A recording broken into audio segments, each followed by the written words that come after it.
Now, here's what's really weird. In the Old Testament, wrath is a good thing. When we think of wrath, we think of like abuse and violence. But let me give you an example. So if we have, let's say you're looking at a picture on your TV, and it's just skin and a knife is going in. What would that be? Like a horror movie, right? Be kind of scary. Well, what happens is slowly the camera goes back and you discover you're in an operating room. Yeah, you want that knife to go in because it's removing a tumor and the patient's life will be saved.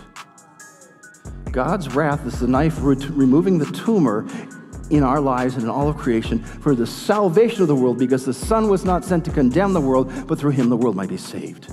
So we want the wrath of God because it's the beginning of the restoration of all things. And that includes in our lives. Because sometimes when God goes to work to make us whole, it's not real pleasant, because sometimes we got to face some hard truths, right?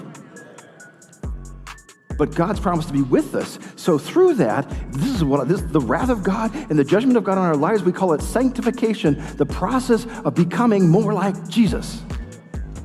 And you want that because you want to be more like Jesus, because that means the end of fear. It means the end of hopelessness. It means the end of sorrow. It means the end of making decisions you keep wondering why you're making. It means the end of addictions. It means the end of letting someone else tell you who you are. You get to hear what God says.